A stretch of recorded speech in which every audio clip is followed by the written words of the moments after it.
Hello, stargazers. Welcome back to another quiet journey through the cosmos. Tonight, we're going to drift towards something strange, something that shouldn't exist, but does. A storm so bright, it outshines entire galaxies. A whisper from the edge of everything. Some nights when you look up, the stars feel close, familiar, like old friends keeping watch. But there's one light out there hidden among the others that isn't what it seems. In 1963, astronomers found a faint blue dot in the constellation Virgo. They thought it was a star. They were wrong. What they'd found was something far stranger. A beacon from 2.5 billion years ago. A cosmic lighthouse burning with the fury of 4 trillion suns. They called it 3C273, and it changed everything we thought we knew about the universe. Before we begin this gentle drift through space and time, if you find comfort in these quiet journeys, you might like to stay a while. You can gently tap the like button, subscribe if you'd like more stories, told softly, and ring the little bell, not for noise, but so the next quiet night can find you again. Thank you for being here. Now, let's drift.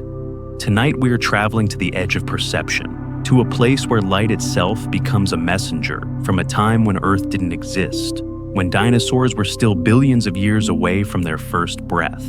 We'll follow that ancient light through the dark, across an ocean of space so vast, it makes our sun look like a grain of sand on an infinite shore. You don't need to understand everything. Just rest and let curiosity do the listening. It begins with a problem, a beautiful, confusing problem. In the early 1960s, radio telescopes were picking up strange signals from the sky. Not the steady hum of stars, but something louder, something that pulsed and roared.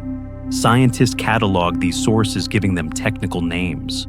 The third Cambridge Catalog of Radio Sources, object number 273, 3C273. Just another entry in a long list of cosmic mysteries. When astronomers finally turned optical telescopes toward 3C273, they saw what looked like a star, a bluish point of light magnitude 12.8, dim enough that you'd need a decent telescope to see it, but bright enough to measure. Nothing too unusual, except for one thing.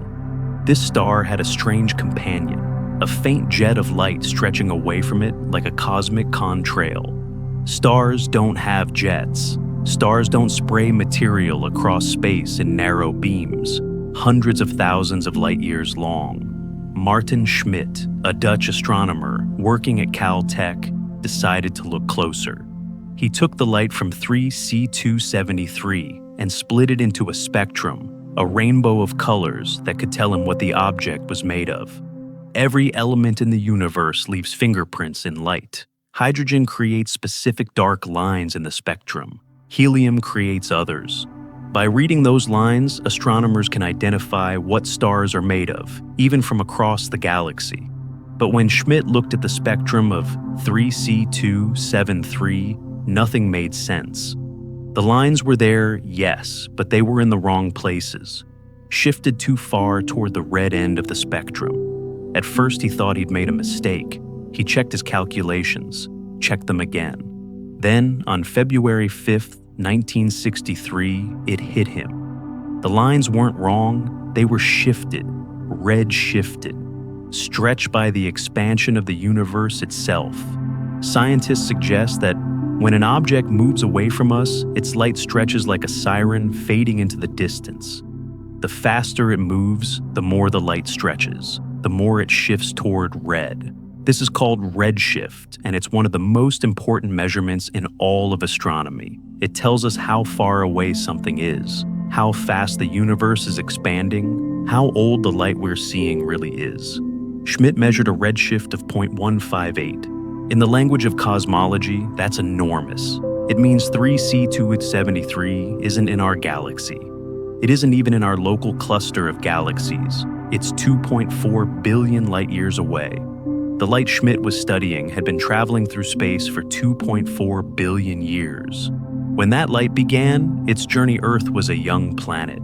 Life was just beginning to experiment with oxygen. The first complex cells were still forming in ancient seas. But Here's what made Schmidt stop breathing for a moment. If 3C273 was that far away and we could still see it, that meant it wasn't a star at all. It was something far, far brighter. Research shows that for an object 2.4 billion light years away to appear as bright as a 12th magnitude star, it has to be pumping out an absolutely staggering amount of light.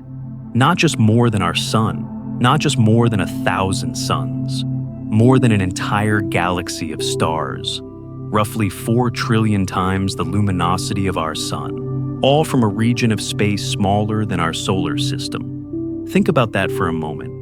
Our entire Milky Way galaxy contains somewhere between 200 and 400 billion stars. All of them together create a soft glow across the night sky. But 3C273, a single object, outshines all of them combined. If you could somehow place 3C273 in the center of our galaxy, 30,000 light years from Earth, it would shine in our night sky as bright as the sun. You couldn't look directly at it. It would cast shadows at midnight. The discovery sent shockwaves through astronomy. Scientists realized they'd found a new class of object, something that looked like a star through a telescope, but wasn't. They called them quasi-stellar radio sources, quasars. The name stuck even though we now know that not all quasars emit strong radio waves. What matters is that they're bright, impossibly incomprehensibly bright. In the months and years that followed, astronomers found more quasars, dozens of them, then hundreds. Each one a beacon from the distant universe burning with energies that seemed to violate common sense. Some were even farther away than 3C273, some even brighter. But 3C273 remained special. It was the first. The Rosetta Stone that taught us how to read the ancient light of the early universe. People sometimes imagine quasars as exploding stars, supernovae frozen in time. That's not quite right. Supernovae are bright, yes, catastrophically so, but they fade. They burn for weeks or months, then dim and disappear. Quasars burn for millions of years, steady, relentless feeding on something that keeps them alive far longer than any star could ever shine. The energy has to come from somewhere. And in 1963, no one knew where. Some scientists suggested it might be a cluster of stars packed so tightly together they appeared as a single point. Others thought maybe it was matter, an antimatter annihilating each other, converting mass directly into pure energy.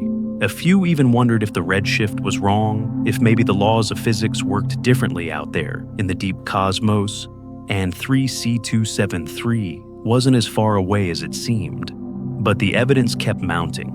The redshift was real, the distance was real, and that meant the energy was real too. What kind of engine could power something like that? What could burn brighter than a galaxy century after century without exhausting itself? The answer wouldn't come immediately. It would take years of work, decades of observations, and the development of entirely new branches of physics.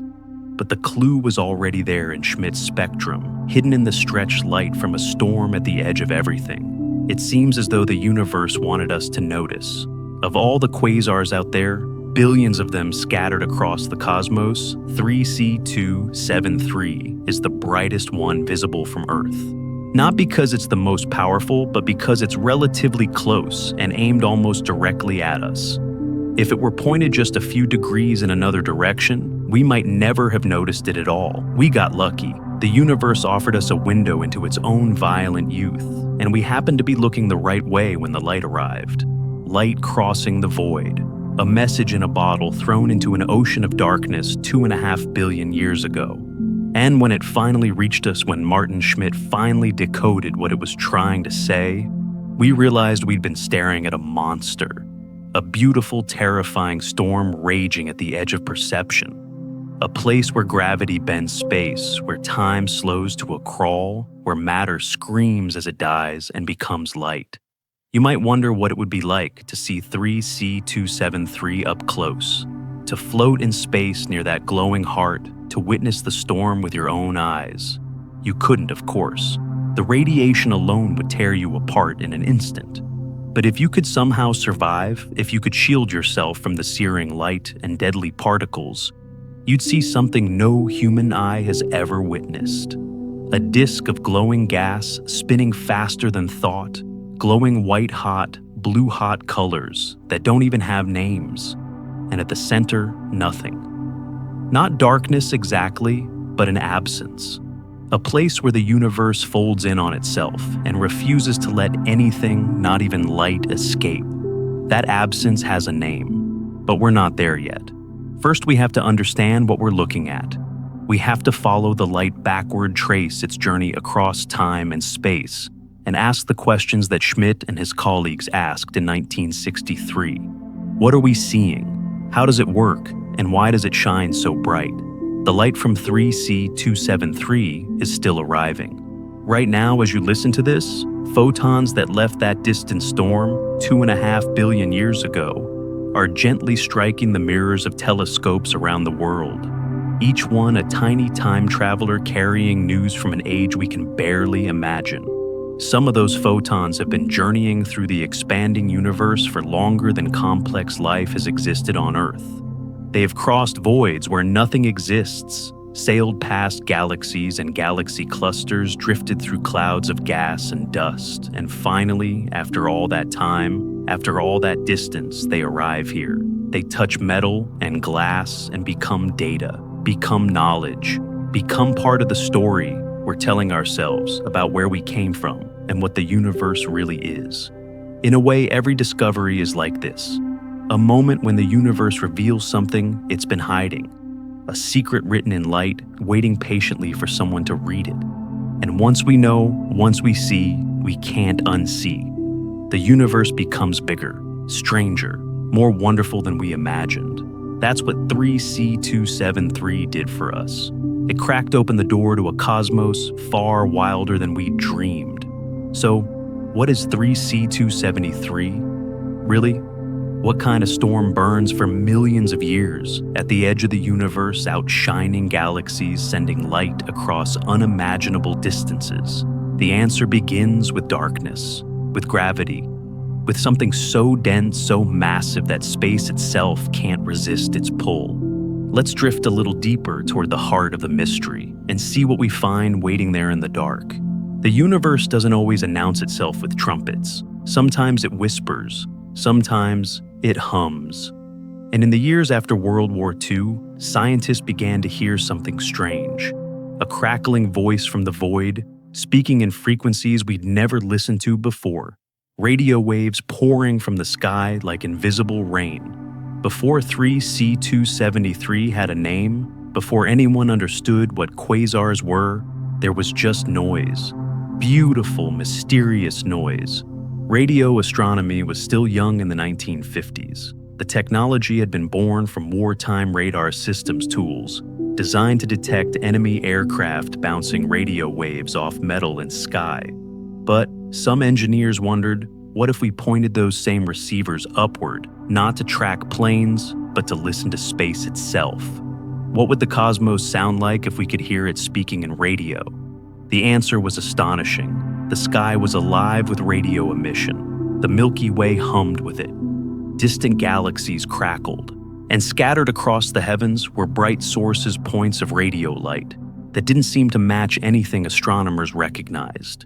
They weren't associated with bright stars. They didn't correspond to known nebulae or galaxies. They were just there, invisible to the eye, but shouting in radio frequencies, waiting for someone to figure out what they were. In 1959, a team of astronomers at Cambridge University in England published the third Cambridge Catalogue, a list of radio sources mapped across the sky.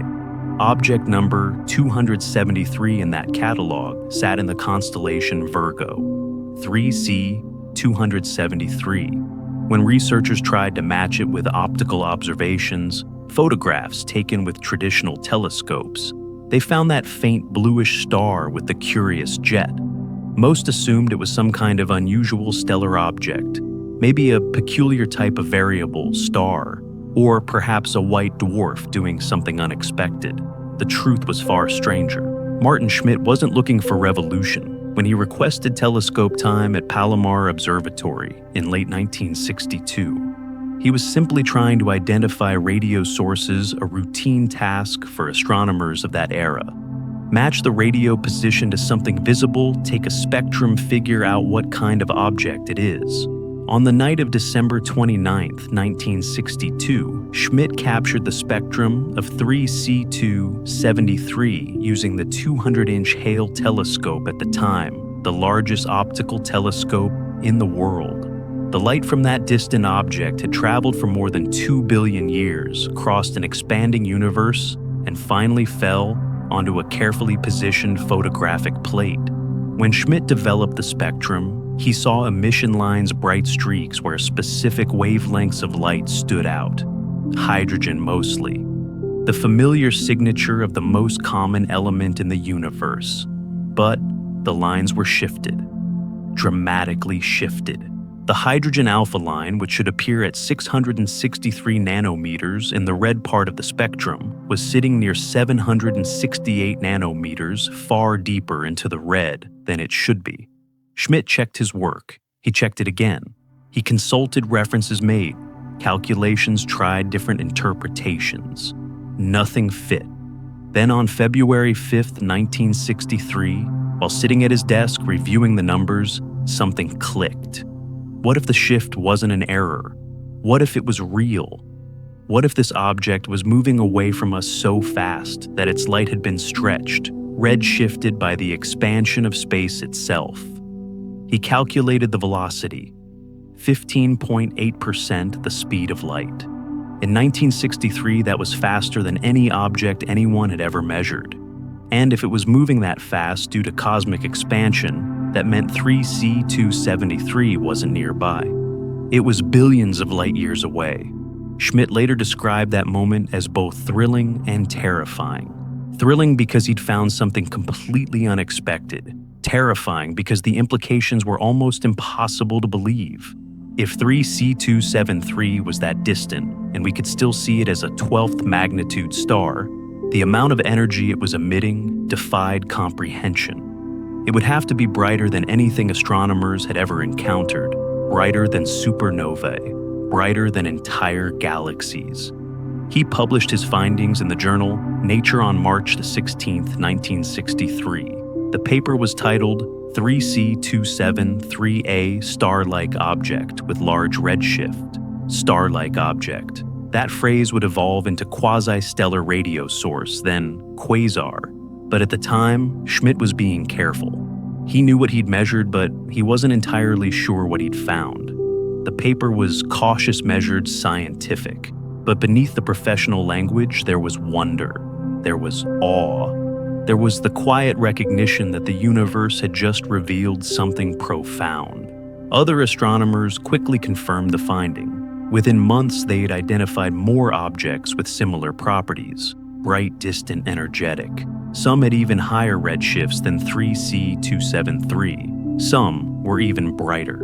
By the end of 1963, it was clear that quasars weren't rare anomalies. They were a fundamental part of the universe's architecture, scattered throughout the distant cosmos, like lighthouses marking the shores of time itself. But confirmation brought new questions. If quasars were real, if they truly were pumping out that much energy, what was powering them? Scientists suggest that no known process could explain it. Stars burn through nuclear fusion, converting hydrogen into helium and releasing energy in the process. But even the most massive stars, even supergiants hundreds of times the size of our sun, couldn't match the output of a quasar. You'd need 1 million such stars packed into a region smaller than our solar system, all burning at once. That didn't make sense. Stars that close together would tear each other apart with their gravity. Some researchers proposed exotic alternatives. Maybe quasars were supermassive stars objects so large they'd never been seen before, burning through their fuel at unimaginable rates. Maybe they were collisions between galaxies, cosmic train wrecks, releasing energy through friction and shock waves. Maybe they were white holes, the hypothetical opposite of black holes, spewing matter and energy into the universe from some unknown source. Every idea had problems. None quite fit the observations. A few scientists, including the astronomer Halton Arp, questioned whether the redshift interpretation was even correct. Maybe they suggested quasars weren't as distant as they seemed. Maybe the redshift was caused by something else, some unknown physical process that mimicked the effect of cosmic expansion.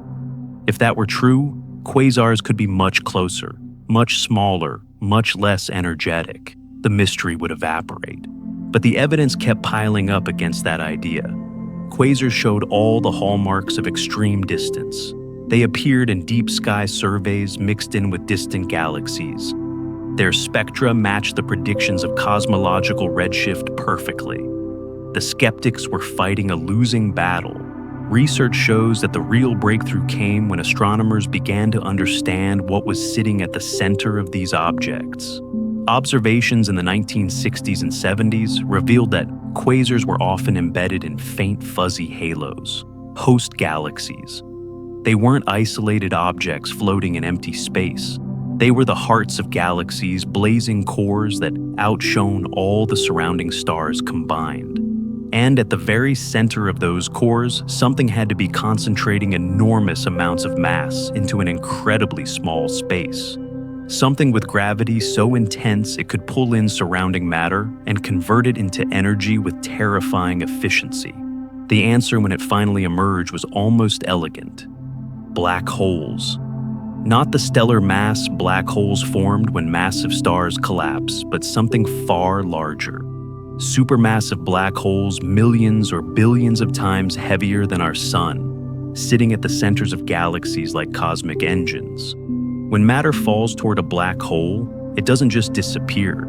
It spirals inward, accelerating, heating up, glowing. And in that final death spiral, matter converts gravitational potential energy into radiation, with an efficiency that puts nuclear fusion to shame. But here's the part that takes a moment to sink in. When Schmidt made his discovery in 1963, black holes were still theoretical curiosities. The term black hole wouldn't even be coined until 1967 by physicist John Wheeler. General relativity predicted they could exist, but no one had ever found one. No one was sure they were real. Yet the evidence from quasars was pointing directly toward them, suggesting that not only did black holes exist, but that the universe had somehow created monsters millions of times more massive than the sun, and placed them at the hearts of galaxies. Think about what that means. Schmidt discovered the effect before anyone understood the cause. He found the light of the storm before anyone realized there was a black hole at its center. It's like hearing thunder and not knowing what lightning is. The clues were all there, written in shifted spectral lines and radio emissions, but it would take years of theoretical work and additional observations before the full picture came into focus. The story of 3C273's discovery is really a story about learning to see. For thousands of years, humans looked at the night sky with naked eyes. We saw stars, planets, the occasional comet. Then came telescopes, revealing moons and nebulae and galaxies. Then radio astronomy, opening a new window on the cosmos. Each new way of looking revealed layers we'd never known existed, and quasars were hidden in one of those layers, invisible, until we learned to listen to the right frequencies. It's worth noting that people often misunderstand what quasars are. They're not stars. They're not galaxies in the traditional sense. They're not explosions, even though they release explosive amounts of energy. A quasar is a phase. A moment in a galaxy's life when conditions are just right or just wrong, depending on how you look at it. When a supermassive black hole at the center of a galaxy has access to enormous amounts of gas and dust, when material is funneling inward at tremendous rates, the galaxy becomes a quasar. It blazes brighter than all its stars for a few million years. Then the fuel runs out, the feeding frenzy ends, and the quasar fades. The black hole is still there, but dormant, quiet, waiting. Our own Milky Way has a supermassive black hole at its center, 4 million times the mass of the sun. We call it Sagittarius, a star. Right now it's calm. It's not a quasar. There's not enough gas falling into it to power that kind of light show. But billions of years ago, when the universe was younger and gas was more plentiful, our galaxy might have been a quasar too. We might have been one of those distant beacons shining across the cosmos, visible to some alien astronomer on a faraway world, looking back at us through time. That's the lesson hidden in Schmidt's spectrum. We're not separate from the things we study. We're part of the same story. The same physics that makes 3C273 shine once shaped our own galaxy. The same forces that created that distant storm also created us. We're looking at our own past written in light. And the more we understand about quasars, the more we understand about where we came from. When Schmidt looked through the Palomar telescope that December night in 1962, he was seeing photons that had left 3C273 long before humans existed, long before dinosaurs, long before complex life of any kind. Those photons had crossed an ocean of expanding space, carrying information encoded in their wavelengths, their energies, their arrival times. And when they reached Earth, when they struck that photographic plate, they became knowledge. They became part of the human story, a gift from the deep past delivered to the present. So, what exactly was creating all that light? What kind of machine could burn so bright for so long? The answer lies in the heart of darkness, in the physics of gravity pushed to its absolute limit. Let's drift closer now toward the center of 3C273 and see what kind of monster is hiding there, feeding on starlight and singing in radio waves. At the center of 3C273, there's a place where nothing escapes. Not light, not time, not even the fabric of space itself. A supermassive black hole, 886 million times the mass of our sun, sits in silence, pulling everything toward a boundary from which there is no return. And somehow, paradoxically, this object of absolute darkness is responsible for one of the brightest beacons in the universe. Imagine holding all the mass of nearly 1 billion suns and crushing it down into a space smaller than our solar system. The gravity becomes so intense that it warps reality itself. Space bends, time stretches. The rules we take for granted, the steady tick of clocks and the straight paths of light, all break down near the edge. This is the engine at the heart of the storm. This is what powers 3C273. A monster that feeds on stars and glows like creation itself. Black holes don't announce themselves with fanfare. You can't see them directly because by definition, they don't emit light. The term itself, black hole, captures this perfectly. It's a hole in space where light falls in and never comes back out. But here's the beautiful irony. While the black hole itself is invisible, the area around it becomes the brightest place in the cosmos. The black hole at the center of 3C273 doesn't glow because of what it is, but because of what it does. It eats, and as it eats, it shines. Scientists suggest that the process begins with gas. Vast clouds of hydrogen and helium, the raw material of stars, drift through the host galaxy. Some of this gas ventures too close to the black hole. Gravity takes hold. The gas begins to fall inward, not straight down like water circling a drain, but in a spiral.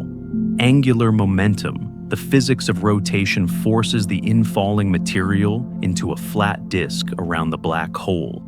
We call this structure an accretion disk. And it's here in this spinning carousel of doomed matter that the magic happens. As gas spirals closer to the black hole, it accelerates, faster and faster, approaching a significant fraction of the speed of light. When matter moves, that fast friction becomes catastrophic. Gas molecules slam into each other with enormous energy. They heat up, first to thousands of degrees, then millions. The disk begins to glow, first red, then white, then blue. At the innermost edge, where material is just moments away from crossing the event horizon, the temperature can reach tens of millions of degrees, hot enough to emit X-rays, hot enough to outshine entire galaxies.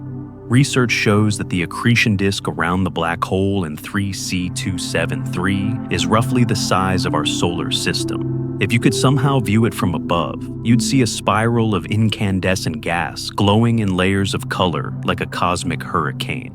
The outer regions might glow red and orange cooler material still far from the center. Moving inward, the colors shift to yellow, white, brilliant blue. And at the very center, a ring of searing ultraviolet and X-ray emission, the final scream of matter before it vanishes forever. All of this packed into a space that, on cosmic scales, is almost impossibly small. The efficiency of this process is staggering. When hydrogen fuses into helium in the core of a star, about 0.7% of the mass gets converted into energy. That's what powers our sun, what makes stars shine. It's remarkably efficient by everyday standards, but accretion onto a black hole is far more efficient. Research suggests that up to 10% of the infalling mass can be converted into radiation. That's more than 10 times better than nuclear fusion. It means that a black hole can extract more energy from matter than any other natural process in the universe. Let's put that in perspective. If you dropped a single kilogram of matter into the accretion disk around the black hole in 3C273, it would release roughly 9 times 10 to the 16th joules of energy. That's about 21 megatons, equivalent to the energy of a large thermonuclear weapon. 1 kilogram. Now, imagine that the black hole is consuming matter at a rate of several solar masses per year. Several times the mass of our entire sun, falling in, heating up and converting into pure radiation every single year. The numbers become almost meaningless. The scale defies intuition. But here's something people often misunderstand. The black hole isn't sucking material in like a vacuum cleaner. Black holes don't have some special attractive force that reaches out and grabs distant objects. Their gravity works exactly the same way as any other mass. If you replaced our sun with a black hole of equal mass, Earth's orbit wouldn't change. We'd keep circling at the same distance, the same speed. We'd just freeze to death without sunlight. The reason black holes are special isn't because their gravity is different, but because they're so compact. All that mass concentrated in such a small space means you can get much, much closer before you start orbiting. And the closer you get, the stronger gravity becomes. For the black hole in 3C273, the event horizon, the point of no return, sits at roughly 2.6 billion kilometers from the center. That's about 17 times the distance from Earth to the Sun. Inside that boundary space is so warped that all paths lead inward. You could fire a rocket engine at full thrust, you could somehow travel at the speed of light itself, and you'd still fall toward the singularity. The geometry of space itself points downward. Outside the event horizon, escape is possible, but difficult. Matter in the accretion disk is orbiting, held in temporary balance between the inward pull of gravity and the outward push of its own angular momentum. Scientists believe that the accretion disk doesn't feed the black hole smoothly. It's chaotic, turbulent shot through with magnetic fields that twist and snap like rubber bands. Clumps of gas spiral inward faster than others. Sometimes the disk flares, brightening suddenly as a particularly dense region falls toward the center. Other times it dims slightly as the flow becomes more steady. Observations of 3C273 over decades have shown these fluctuations. The quasar brightens and dims on time scales of months to years, responding to changes in the feeding rate like a fire that flickers as you add logs. The temperature gradient in the disk creates a natural spectrum of light. The outer regions emit mostly infrared radiation, invisible to our eyes but detectable with specialized instruments. Moving inward, the emission shifts to visible light, the blues and whites we could see if we were somehow close enough. The innermost regions blast out ultraviolet and X-rays, dangerous radiation that would be lethal to any living thing. When telescopes observe 3C273, they're seeing all of these wavelengths mixed together, a composite portrait of matter at every stage of its final journey. One of the most fascinating aspects of this process is how stable it can be. You might think that dumping millions of solar masses of material into a black hole would be a brief explosive event. But quasars like 3C273 burn for millions of years. The reason is supply. As long as gas keeps flowing into the accretion disk, as long as there's material to feed the beast, the glow continues. It's self-regulating in a way. When the accretion rate increases, the disk heats up, and the radiation pressure pushes back against infalling gas, slowing the rate. When the rate decreases, the pressure drops and more gas can fall in. The system finds a balance, a steady state where energy pours out at an almost constant rate for cosmic ages. There's also something called the Eddington limit, a theoretical maximum brightness for an accreting black hole. It's the point at which radiation pressure pushing outward exactly balances gravitational attraction pulling inward. Research shows that if a black hole tries to accrete faster than this limit allows, the radiation literally blows away the infalling material, choking off the fuel supply. For the black hole in 3C273, the Eddington luminosity is roughly 10 to the 14th times the brightness of our sun. That's an almost incomprehensible number, and 3C273 appears to be shining at or near this limit, suggesting it's feeding as fast as physics allows. Think about what that means for a moment. The black hole isn't just consuming matter.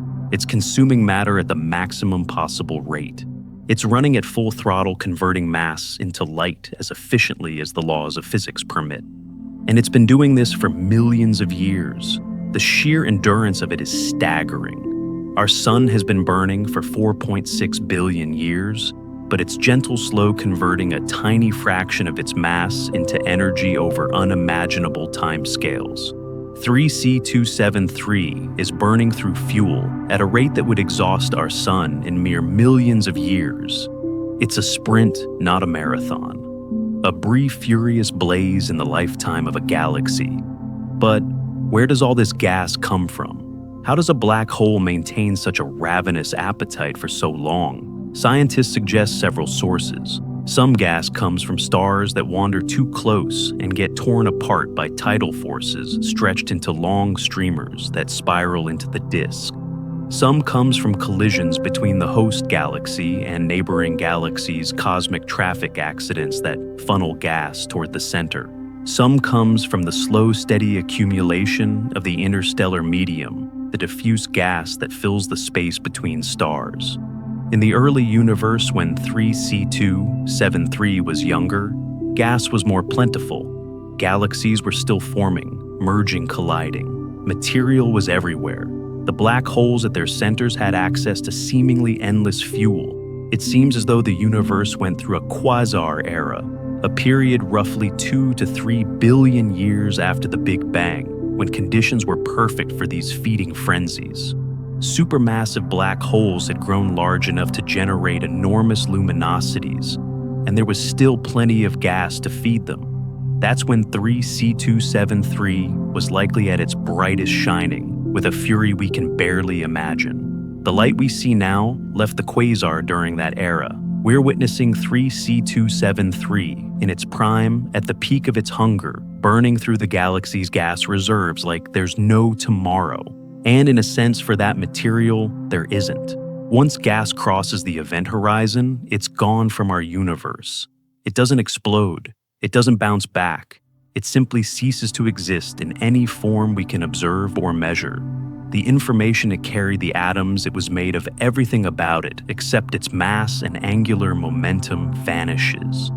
Physicists call this the information paradox, and it's still not fully resolved. When matter falls into a black hole, where does the information go?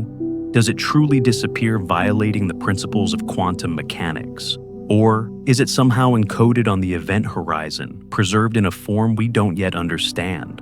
These questions remain open mysteries within mysteries, but from our perspective, from the view of someone watching from far away, the fate of that gas is clear enough. It falls, it heats, it glows, and then it's gone. The light it emitted during those final moments travels outward, carrying news of its destruction across billions of light years. Some of those photons reach Earth, strike our telescopes, and become data points in a spectrum, become evidence, become part of the story we're telling ourselves about how the universe works. The black hole at the center of 3C273 is not unique. Scientists now believe that nearly every large galaxy has a supermassive black hole at its core. Our Milky Way has one. Andromeda has one. Most of them are dormant, now quiet giants with nothing left to eat. But during the universe's youth, during the Quasar era, many of them were active. The sky was full of these blazing cores, galaxies turned inside out, their hearts exposed and burning. We see them now as quasars, distant lighthouses marking the shores of deep time. And yet, for all their power, for all their violence, black holes are also the universe's ultimate recyclers. The energy they release doesn't just vanish, it floods the surrounding space with radiation and heat.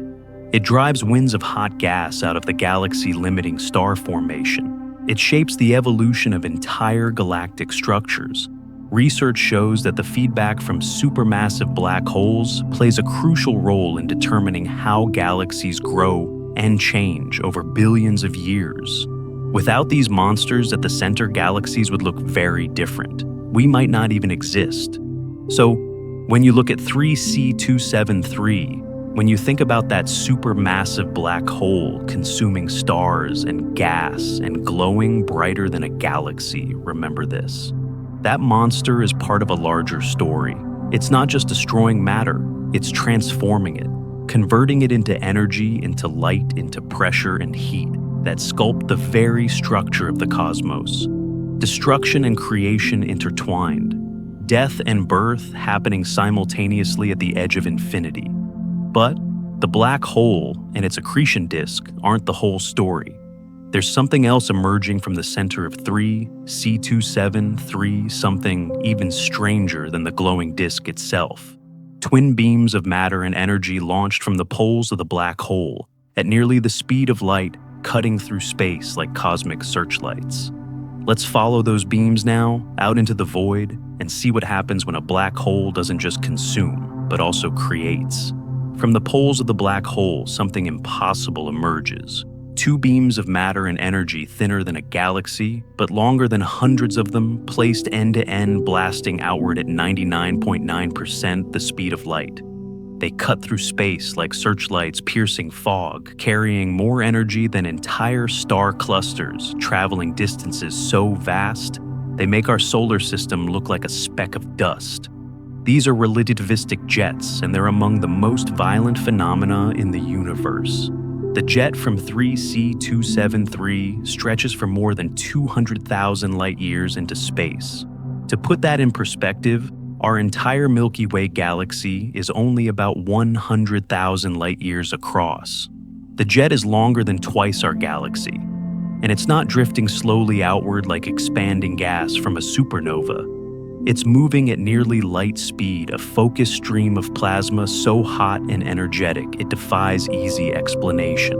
When astronomers first photographed this jet in the 1970s using improved imaging techniques, they weren't entirely sure what they were looking at. A cosmic exhaust pipe, a trail of debris. The answer turned out to be far stranger. Scientists suggest that relativistic jets form through a complex interplay of rotation magnetic fields and the extreme physics near a black hole's event horizon. Here's how it seems to work. As the accretion disk spins around the black hole, it carries magnetic field lines, with it twisting them like strands of rope being wound tighter and tighter. These magnetic fields thread through the disk, connecting the churning plasma to the black hole's rotation.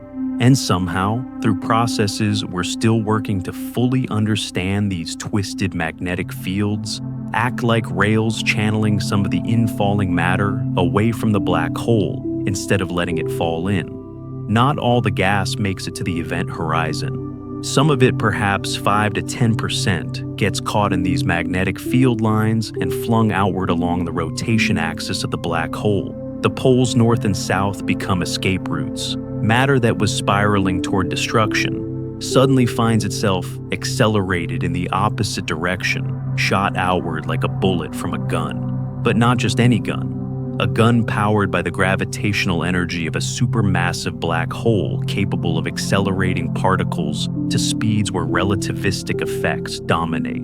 When something moves at 99.9%, the speed of light, strange things happen. Time dilation kicks in. From the perspective of particles in the jet, time flows much slower than it does for us watching from afar. Distances compress. The jet appears to move faster than light, an illusion created by the fact that the light emitted from different parts of the jet reaches us at nearly the same time. This is called superluminal motion, and it confused astronomers for years when they first observed it. Jets appeared to be violating the cosmic speed limit, moving at several times the speed of light. But it was just geometry, just relativity playing tricks on our measurements. The jet from 3C273 is not perfectly straight. High-resolution images taken by radio interferometry show that it has kinks, bends subtle curves that suggest it's being pushed around by magnetic fields or pressure from surrounding gas. Research shows that the jet is wider near its base, close to the black hole, and gradually narrows as it extends outward like water from a hose being focused into a thin stream. At the base, the jet might be a few light years across. Further out, it tightens to less than a light year. In width, a collimated beam of energy cutting through the intergalactic medium. One of the most remarkable things about this jet is its luminosity. The jet itself glows. Not just from reflected light, but from synchrotron radiation, a type of emission that occurs when electrons spiral around magnetic field lines at relativistic speeds. The electrons in the jet are moving so fast, curving so sharply in the magnetic field, that they radiate away their energy as light. Mostly radio waves, but also visible light and even X-rays in the brightest regions. When you look at images of 3C273, that faint blue streak extending from the quasar, is the jet visible across billions of light years because it's glowing with its own internal fire. People often wonder how a black hole, an object that traps light, can produce something as bright as a jet. It seems contradictory. But the key is that the jet doesn't come from inside the event horizon. It comes from just outside, from the innermost regions of the accretion disk, where magnetic fields are strongest and matter is moving fastest. The black hole provides the energy through its gravitational pull and its rotation. But the actual launching mechanism happens in the disk. It's like a hydroelectric dam. The water falls, spins turbines, and generates electricity. The water itself doesn't create the power. It's the conversion of gravitational potential into organized motion that does the work. There's also something called the Blandford-Znajek mechanism, a theoretical process proposed in 1977 by physicists Roger Blandford and Roman Znajek. It suggests that a rotating black hole can extract energy directly from its own spin. Magnetic field lines threading through the event horizon act like conducting wires, and the rotation of the black hole itself generates enormous electric currents. These currents power the jet tapping into the rotational energy of the black hole and converting it into outflowing plasma. It's an elegant idea, though confirming it observationally is extremely difficult. We can't see the event horizon directly, can't measure the magnetic fields at that scale. We can only infer from what we see farther out. The jet from 3C273 carries an enormous amount of kinetic energy. Research estimates that the total power output of the jet could be on the order of 10 to the 46 ergs per second. That's comparable to the luminosity of the entire quasar itself. Half the energy is going into radiation from the accretion disk, and the other half is being pumped into these twin beams of matter blasting into space. It's a staggering level of efficiency. Almost all the gravitational energy being released by infalling matter is either lighting up the disk or launching the jets. Very little is wasted. When the jet plows into the surrounding gas, into the intergalactic medium that fills the space between galaxies, it doesn't just vanish. It creates shock waves. The The jet is moving so fast that it pushes the gas aside like a snowplow, compressing it, heating it, creating vast cavities and lobes of hot plasma. Radio observations show these lobes extending far beyond the visible jet regions, where the jet has deposited its energy and heated the surrounding gas to millions of degrees. In some quasars, these radio lobes can span millions of light years, dwarfing the host galaxy entirely. 3C273's jet is particularly interesting because we can see it so clearly. Most quasars have jets too, but they're often pointed away from us or too faint to observe in detail. The jet from 3C273 is oriented at just the right angle. It's not pointing directly at us, which would make it appear even brighter but harder to resolve. And it's not pointing completely away, which would make it invisible. It's tilted at about 20 degrees from our line of sight, close enough that relativistic beaming makes it bright, but far enough that we can still see its structure. We got lucky again. The universe positioned this quasar just right for us to study it. Scientists believe that the jet's brightness varies over time, just like the accretion disk. Observations over decades have shown that the jet has bright knots regions that flare up and then fade, moving outward along the jet at apparent speeds greater than light. These are likely regions where the jet's magnetic field is particularly strong, or where it's colliding with denser pockets of gas. The knots glow brightly for a while, then dim as they expand and dissipate their energy. It's a dynamic structure constantly changing, responding to fluctuations in the flow of matter from the black hole. One common misconception is that jets are rare. They're not. Many active galactic nuclei produce jets, though not all of them are visible from Earth. Jets seem to be a natural consequence of black hole accretion under certain conditions. If the black hole is spinning fast enough, if the magnetic fields are strong enough, if the accretion rate is high enough, jets form. They're not anomalies. They're part of the standard operating procedure for a feeding supermassive black hole. What makes 3C273 special is not that it has a jet, but that we can see the jet so well. The physics of these jets challenges some of our assumptions about how energy moves through space. In most situations, energy spreads out, diffuses, loses coherence. Throw a rock into a pond, and the ripples expand in circles, growing weaker as they go. But jets do the opposite. They maintain their focus over distances of hundreds of thousands of light years. The plasma stays collimated, confined to a narrow beam, resisting the natural tendency to spread out. Magnetic fields help with this. They act like invisible walls, keeping the jet together. But even so, the fact that jets can remain coherent over such vast distances is remarkable. It seems as though jets also play a crucial role in galaxy evolution. The energy they dump into the intergalactic medium can heat the gas so much that it can't cool down and form new stars. This is called feedback, and it's one of the ways supermassive black holes regulate their own growth. If a black hole accretes too much material too quickly, the jets and radiation it produces blow away the surrounding gas, cutting off the fuel supply. The black hole starves itself. Over millions of years, this feedback loop helps explain why galaxies and their central black holes have such tightly correlated masses. They grow together, each one limiting the other's appetite. There's also evidence that jets can trigger star formation in some cases. When the jet slams into dense clouds of gas, the shock wave can compress the gas enough to start gravitational collapse, birthing new stars. So, jets are both destroyers and creators.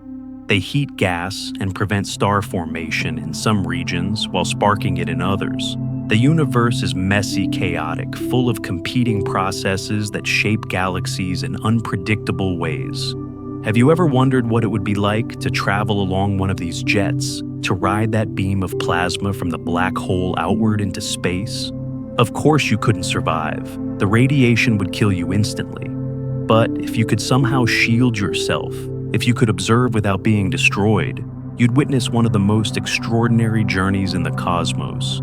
You'd start near the event horizon, surrounded by the blazing accretion disk, magnetic fields twisting around you like living things.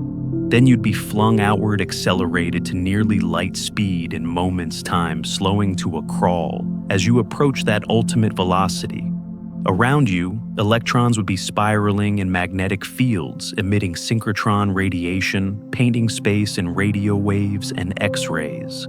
You'd pass through knots of brighter emission regions where the magnetic field strengthens, or where you're plowing through denser gas, and ahead, always ahead, the long straight path stretching toward infinity. You'd travel for thousands of years by your internal clock, but millions of years would pass in the outside universe. Stars would be born and die around you. Galaxies would drift past like clouds. And still the jet would continue carrying you outward, a passenger on a beam of light shot from the heart of darkness. Eventually you'd reach the end, or at least the visible end, where the jet's energy finally dissipates into the surrounding medium. The plasma would slow, spread out, merge with the intergalactic gas. The journey would end not with a bang, but with a gentle fade, the last whispers of energy radiating away into the void. And you'd be left floating in the space between galaxies 200,000 light years from where you started, surrounded by darkness, the distant glow of galaxies scattered like fireflies in an infinite night. The jet from 3C273 is still there, still blasting outward, still carrying energy from the black hole into the cosmos. It's been shining for millions of years, and it will continue for millions more until the fuel runs out, or the black hole's spin slows down, or the magnetic fields weaken. But for now, it burns.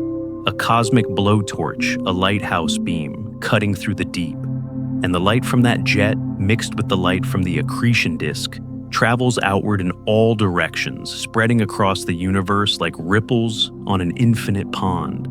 Some of that light is heading toward us. Right now, photons that left the jet millions of years ago are crossing the final stretch of their journey, about to arrive at Earth, about to strike our telescopes and become data. Let's follow them. Now trace their path across the expanding universe and see what happens to light when it travels for 2.5 billion years through the cosmic dark. A single photon leaves the accretion disk around 3C273. It's blue energetic, born from electrons spiraling in magnetic fields at temperatures of millions of degrees. The moment it's created, it begins traveling outward at the speed of light, heading into the cosmic void. That was 2.4 billion years ago. When that photon began its journey, Earth was a world without trees, without animals, without anything we'd recognize as complex life. The continents were arranged differently. The atmosphere was still learning to breathe oxygen. The photon doesn't know where it's going. It has no destination, no purpose. It simply moves as all light does at exactly 299,792,458 meters per second. Not faster, not slower. Always that speed and vacuum, unchanging since the moment of its birth. And as it travels, the universe itself is changing around it. Space is expanding, stretching, pulling galaxies apart like dots on an inflating balloon. The photon rides that expansion, its wavelength gradually lengthening its energy, slowly decreasing, shifting from blue toward red. Scientists suggest that this journey through expanding space is one of the most profound concepts in cosmology. The universe isn't static. It's not a fixed stage on which events unfold. It's dynamic, growing, and everything inside it is affected by that growth. When we measure the distance to 3C273 as 2.4 billion light years, we're measuring the distance light traveled, accounting for all that expansion. But the quasar itself is now much farther away than it was when the light left. Space has stretched while the photon was in transit. By now, 3C273 has receded to roughly 3.7 billion light years from us, carried away by the expansion of the universe. This is hard to visualize. Imagine the photon as a tiny boat on an ocean. As it sails forward at constant speed, the ocean itself is expanding, creating more water between where the boat started and where it's trying to go. The boat's speed doesn't change, but the distance it needs to cover keeps increasing. Eventually, the boat reaches shore, but the shore is much farther from its starting point than it was when the journey began. That's cosmological expansion. That's what every photon from every distant object experiences as it travels through space. The photon passes through empty regions, vast voids where matter is scarce. It drifts through the cosmic web, the large-scale structure of the universe where galaxies cluster along filaments of dark matter like beads on invisible strings. Sometimes it skims close to a galaxy, feels the gentle tug of gravity, its path bending ever so slightly. But mostly it just travels. For millions of years, then hundreds of millions, then billions. It crosses the dark unchanged except for that slow, steady redshift. Research shows that the photon's wavelength when it left 3C273 might have been around 450 nanometers deep blue near the edge of violet. But by the time it reaches Earth, that wavelength has stretched to roughly 520 nanometers green-blue, shifted toward the red end of the spectrum by 15.8%. That shift is how Martin Schmidt knew 3C273 was far away. The redshift doesn't lie. It's written into the light itself, a record of every mile, every million years, every moment of expansion the photon experienced on its journey. Photons don't age. They don't decay or degrade. A photon created 2 billion years ago is identical to one created a second ago aside from its wavelength. It carries no memory of its journey, no scars from the distance traveled. It's timeless in a sense. From the photon's perspective, if we could somehow adopt its frame of reference, no time passes at all. At the speed of light, time stops. The moment of creation and the moment of absorption are the same instant. The entire 2 billion year journey happens in zero subjective time. It's only from our perspective, watching from outside, that the journey takes eons. Think about what that photon has witnessed without witnessing. It left 3C273 when the universe was roughly 1/6 its current age. The cosmic microwave background radiation, the afterglow of the Big Bang, was hotter, then still fading from its initial brilliance. Galaxies were younger, more chaotic, colliding and merging more frequently. Star formation rates were higher. The universe was a busier, more violent place. And as the photon traveled, all of that slowly calmed. Galaxies settled into their current forms. Star formation declined. The universe aged, matured, became the quieter place we see today. But the photon didn't see any of this. It just moved, straight and true, never slowing, never stopping, crossing the expanding fabric of space at the only speed it knows. And then, after 2.4 billion years, after crossing a distance so vast, it makes our solar system look like a grain of sand. After surviving the journey without being absorbed by dust or scattered by gas, that photon arrives at Earth. It enters our atmosphere, passes through air and clouds, and strikes the mirror of a telescope. Its journey ends. Its energy is absorbed by a detector, converted into an electrical signal, processed, recorded. It becomes data, becomes knowledge, becomes part of our understanding of the universe. How many photons make this journey billions upon billions per second? A constant stream of light pouring from 3C273, spreading in all directions, filling space with information about that distant storm. Most of those photons will never hit anything. They'll travel forever, or until the universe itself ends, whichever comes first. But a tiny fraction, an infinitesimally small percentage, happens to intersect Earth. Happens to arrive exactly when and where we're looking. Those are the lucky ones. Those are the ones that become astronomy. There's something humbling about this.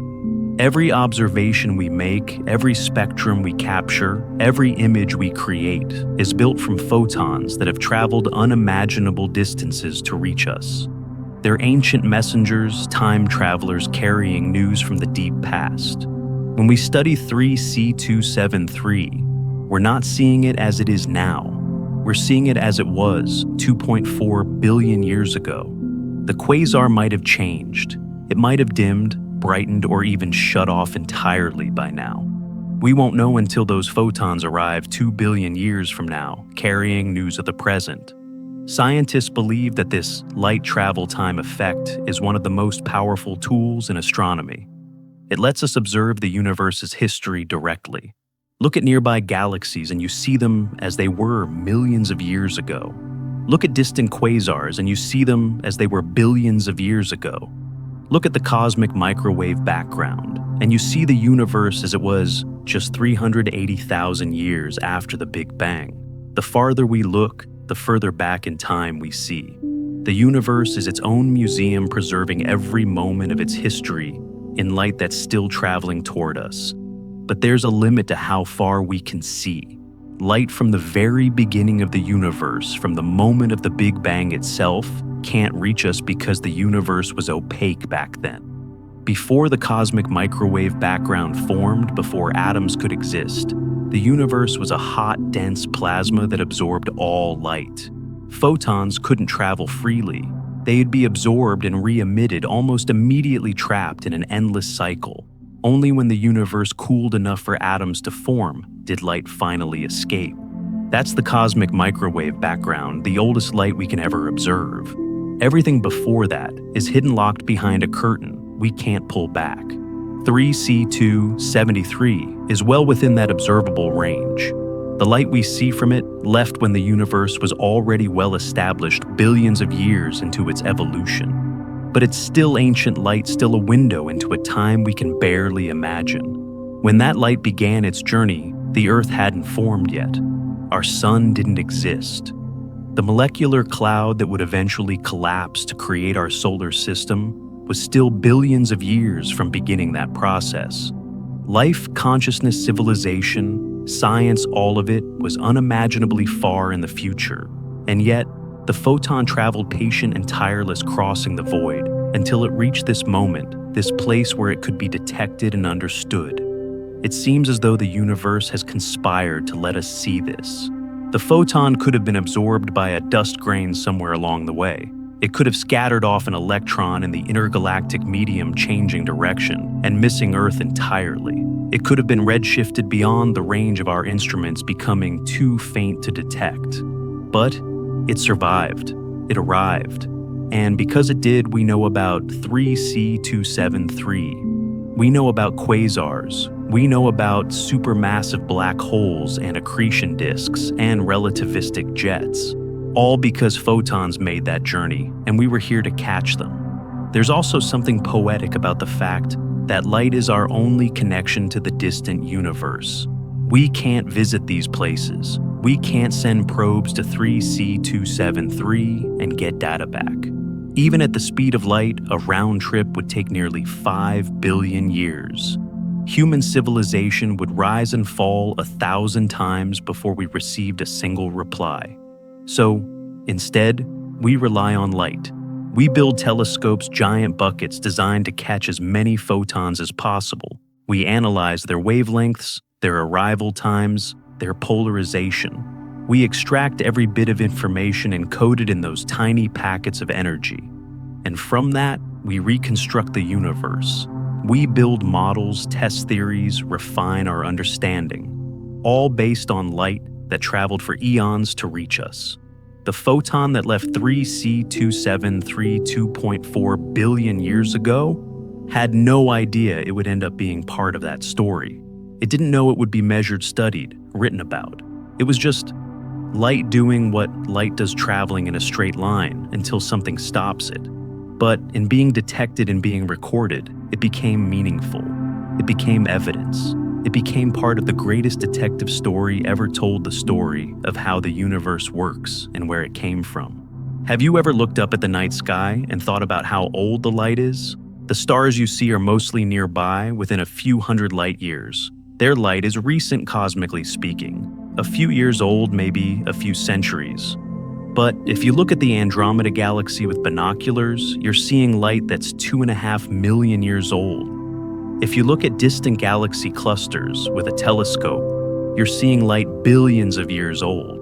And if you could somehow detect the faint radio signal from 3C273, if you could tune your instruments to just the right frequency, You'd be receiving photons that are older than anything on Earth, older than our planet, older than our sun. Ancient travelers finally reaching the end of their journey.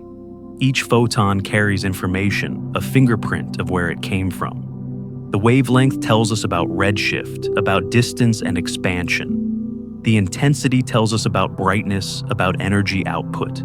The spectrum, when we spread the light into its constituent colors, tells us about composition, temperature, motion. Every piece of data is encoded in the light, and every photon that arrives adds one more tiny bit to our understanding, one more pixel in the image, one more data point in the graph. Slowly, over decades of observation, the picture becomes clearer. The journey of these photons also reminds us of our own place in time. We're living in a brief window when the universe is old enough to have formed complex structures like galaxies and stars and planets, but still young enough that light from the early universe can reach us. In the far future, as expansion accelerates and galaxies recede faster and faster, there will come a time when distant quasars like 3C273 are no longer visible. Their light will be redshifted into invisibility, stretched to wavelengths so long we can't detect them. Future civilizations, if any exist, will look out into a much emptier sky. They won't be able to see the universe's history the way we can. We're lucky to live when we do, in a time when the cosmos is still revealing its secrets through ancient light. But for now, the light keeps coming. Photons from 3C273 are arriving at Earth constantly, a steady rain of information from the distant past. Some hit our telescopes, some pass by, continuing their journey into the depths of space, and some hit nothing at all, traveling forever through the expanding void, eternal and alone. Each one a tiny messenger carrying news of a storm that raged when the universe was young, still raging now, 2.5 billion light years away, where time flows differently and light itself is born from darkness. And among all those photons, among all those distant messengers, there's something remarkable about the ones from 3C273 specifically. Because this quasar isn't just bright, it's the brightest of its kind visible from Earth, a cosmic spotlight aimed almost directly at us. Let's explore why that matters. Why 3C273 stands out among the billions of quasars scattered across the universe, and what that tells us about our ability to see into the heart of cosmic storms. There are billions of quasars scattered across the observable universe. Billions of supermassive black holes feeding on gas, blazing with the light of trillions of suns, sending their ancient signals across space and time. Some are more powerful than 3C273. Some are farther away. Some burn with energies that make even this cosmic storm look modest by comparison.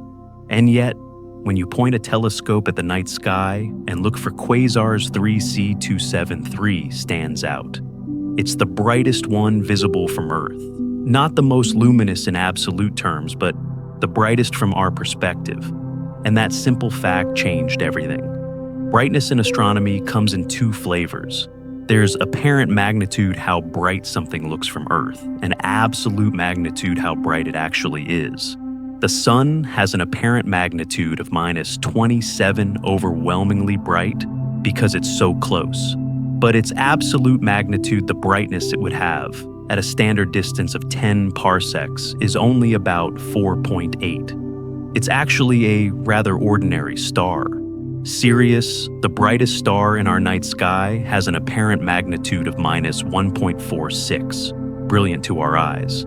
But its absolute magnitude is only 1.4, still brighter than the sun, but nothing extraordinary. 3C273 has an apparent magnitude of about 12.9. That means you can't see it with your naked eye.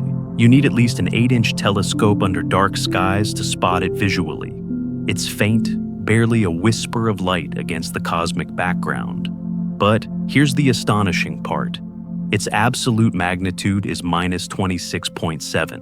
Research shows that if you could somehow move 3C273 to a standard distance of 10 parsecs, about 33 light years away, It would shine in our sky with almost the same brightness as the sun. A quasar 33 light years away, looking like a second sun. You wouldn't be able to look directly at it. It would cast shadows at midnight. The sky would never truly be dark. Scientists suggest that 3C273's intrinsic luminosity is roughly 4 trillion times that of our sun. 4 trillion. That number is hard to hold in your mind. Our sun produces about 3.8 times 10 to the 26th watts of energy. 3C273 produces about 10 to the 40 watts. That's more energy every second than our sun will produce in its entire 10 billion year lifetime. And it's been doing this for millions of years, possibly tens of millions burning through fuel at a rate that seems almost wasteful. But 3C273 is not the most intrinsically bright quasar we know. There are others farther away more powerful. Quasars with absolute magnitudes of -30 or brighter objects so luminous they beggar description. So, why is 3C273 the brightest visible from Earth distance? It's relatively close as quasars go. At 2.4 billion light-years, it's practically in our cosmic neighborhood. Most quasars are much farther away, 5, 10, even 13 billion light-years distant. Their light has been traveling for most of the age of the universe. By the time it reaches us, it's so redshifted, so faint, that we need the largest telescopes and longest exposures to detect them at all. 3C273 hit the sweet spot. Far enough to be interesting to represent the early universe to show us what quasars are and how they work. But close enough that we can study it in detail. Close enough that even with 1960s, technology astronomers could take its spectrum measure, its redshift, and unravel the mystery. If the first quasar discovered had been 10 billion light-years away, magnitude 20 or fainter, it might have taken decades longer to figure out what these objects were. We might have needed space telescopes and CCD cameras and modern computing before we could crack the code. But 3C273 was bright enough to reveal itself to the technology of its time. There's also the matter of orientation. The jet from 3C273 is pointed somewhat toward us, tilted at about 20 degrees from our line of sight. This creates what's called relativistic beaming. When a jet moves toward you at close to light speed, the light from it gets compressed, concentrated, amplified. The photons bunch up in your direction, making the jet appear much brighter than it would if it were pointed sideways or away. It's like a lighthouse beam sweeping across the ocean. When it points at you, it's brilliant. When it points away, you barely see it. Many quasars are orientation dependent. Point a quasar's jet directly at Earth, and you get what's called a blizar, an object that can vary wildly in brightness as the jet flickers and flares. Point the jet sideways, and the quasar looks much dimmer, sometimes too faint to detect. 3C273's orientation is nearly ideal for study. The jet is bright enough to see clearly, but not so aligned that it overwhelms the signal from the accretion disk. We can see both components, jet and disk, and understand how they work together. Again, we got lucky. The universe arranged itself in just the right way for us to learn. Ancient astronomers may have seen 3C273 without knowing what it was. Chinese astronomical records from centuries past occasionally mention guest stars, transient objects that appeared in the sky for a time and then faded. Some of these were supernovae, some were comets, but a few might have been quasars flaring up during particularly active periods. 3C273 varies in brightness over months and years. If it brightened significantly during a medieval observation campaign, it's possible that Chinese or Arab astronomers noted its position, recorded it as a temporary star, and moved on, never realizing they had seen a monster 2 billion light-years away. The brightness of 3C273 also makes it a perfect calibration target. When astronomers build new instruments, new telescopes, new detectors, they often point them at 3C273 first. It's bright enough to provide a strong signal, well studied enough that we know what to expect, and compact enough to test angular resolution. The Hubble Space Telescope has observed 3C273 multiple times. The Chandra X-ray Observatory has mapped its high-energy emission. Radio telescopes around the world use it to test interferometry techniques. It's become a standard candle of sorts, a reference point against which we measure our instruments and refine our methods. But here's a humbling thought.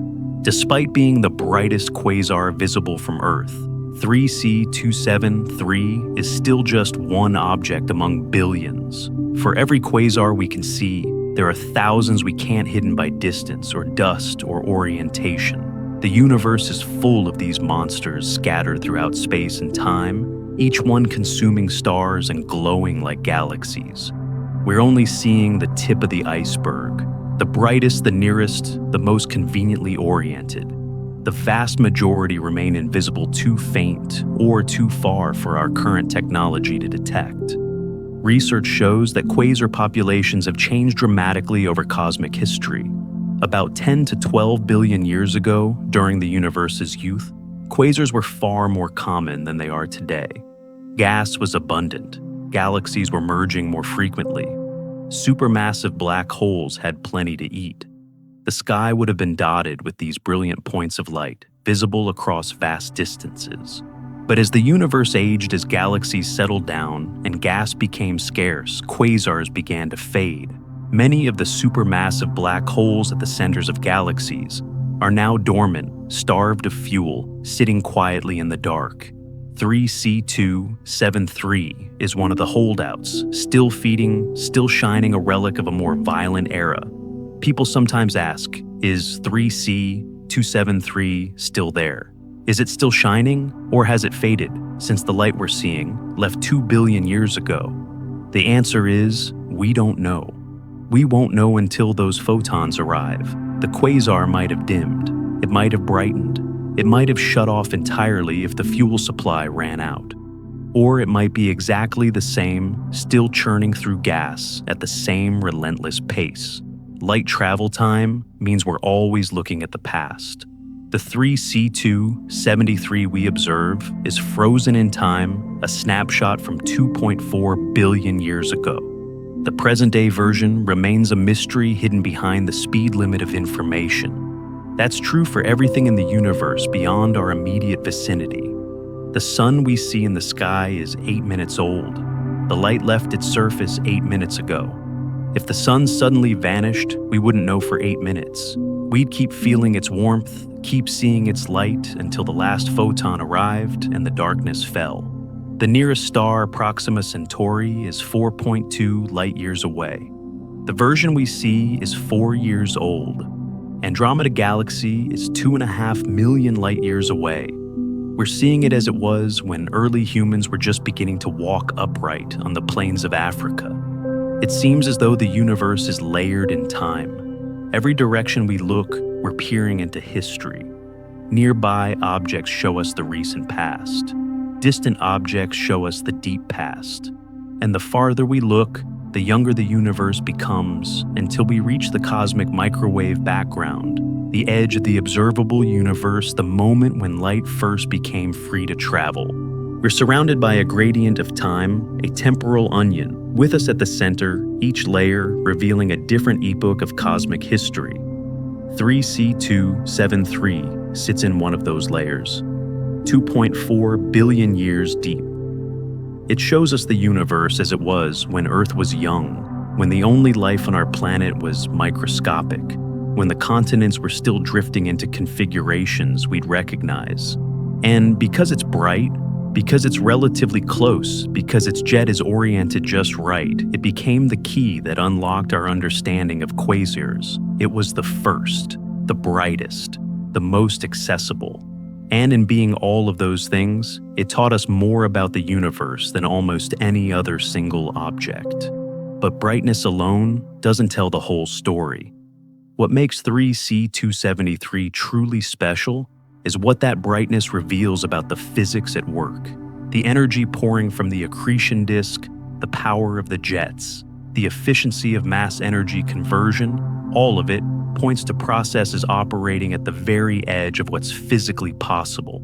And studying those processes has taught us not just about quasars, but about gravity, space-time, and the fundamental structure of reality itself. Have you ever thought about how much we've learned from a single point of light, from one faint blue dot in the constellation, Virgo? That dot opened a window into black hole physics, into galaxy evolution, into the history of the universe. It confirmed predictions of general relativity. It revealed the existence of supermassive black holes decades before we could image one directly. It showed us that the universe was once a more violent, energetic place, all from measuring the brightness and spectrum of a single object. And we're still learning. Modern telescopes continue to observe 3C273, tracking its variability, mapping its structure at higher and higher resolutions. The Event Horizon Telescope, which famously imaged the black hole at the center of galaxy M87, has 3C273 on its list of targets. Someday, perhaps soon, we might be able to resolve the accretion disk directly to see the structure of the infalling gas, to watch the black hole feeding in real time. Well, not real time. Time delayed by 2.4 billion years, but still closer than we've ever been. The brightness of 3C273 is a gift. It's the universe being generous, showing us something we might never have seen otherwise. And in studying that brightness and measuring its spectrum and tracking its variations and analyzing every photon we can catch, we're learning to read the language of light. We're becoming fluent in the dialect spoken by black holes and accretion disks and relativistic jets. We're translating the messages carried across billions of years of cosmic expansion. But there's another story hidden in that light, a story about how these monsters form, how they grow, how they shape the galaxies around them.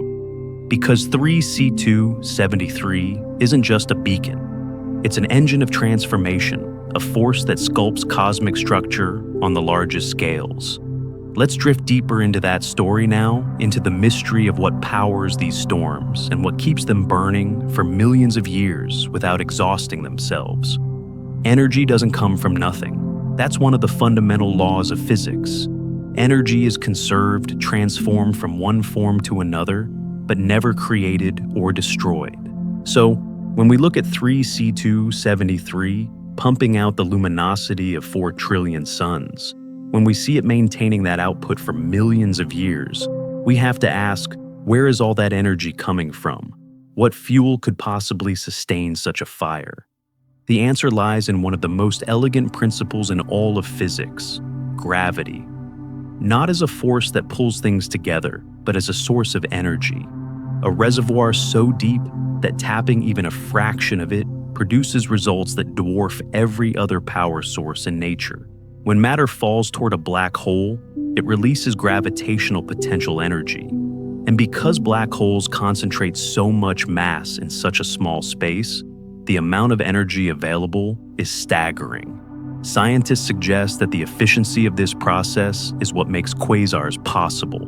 When hydrogen fuses into helium in the core of a star, the reaction converts about 0.7% of the mass into energy following Einstein's famous equation, E equals mc squared. That's remarkably efficient compared to chemical reactions like burning wood or coal, which convert only a tiny fraction of a percent. But accretion onto a black hole does even better. Research shows that under ideal conditions, up to 42% of infalling mass can be converted to energy if the black hole is spinning at maximum speed.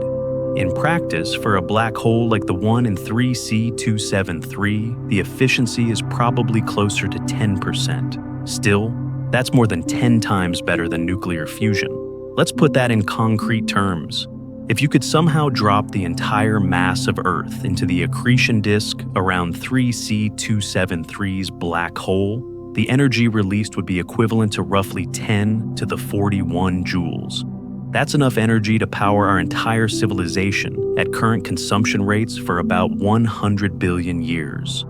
From one planet.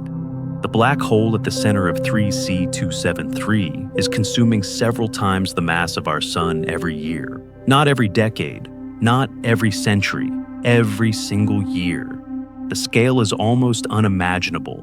But where does all that mass come from? A black hole sitting alone in empty space would be invisible, dormant, emitting nothing. It needs fuel. Gas and dust must fall toward it, spiral into the accretion disk, heat up, and radiate. Without that steady supply of matter, the quasar shuts off. The storm dies. So the real question isn't just how black holes convert mass to energy, but how they maintain access to so much material for so long. In the early universe, fuel was everywhere. Galaxies were still forming, still accumulating gas from the intergalactic medium. Galaxy mergers were common, violent collisions that funneled enormous amounts of gas toward the centers of the newly combined systems. When two galaxies collide, their supermassive black holes eventually spiral toward each other, and in the process, they stir up gas clouds like a cosmic blender. Material that was once in stable orbits gets disrupted, loses angular momentum, and falls inward. The black holes grow fat on the chaos. 3C273 likely experienced several major mergers in its past. Its host galaxy bears the scar's subtle asymmetries and tidal features that suggest gravitational encounters with neighboring galaxies. Each merger would have triggered a new episode of quasar activity, feeding the central black hole, causing it to blaze with renewed intensity. And between mergers, there's a steady trickle of gas from the galaxy itself, from stars that wander too close and get torn apart by tidal forces, from clouds of molecular gas that drift into the gravitational well and spiral downward. There's also something called the Eddington luminosity, a theoretical limit on how bright an accreting object can become. When matter falls toward a black hole and heats up in the accretion disk, the radiation it produces pushes outward on surrounding gas. Photons carry momentum. They exert pressure.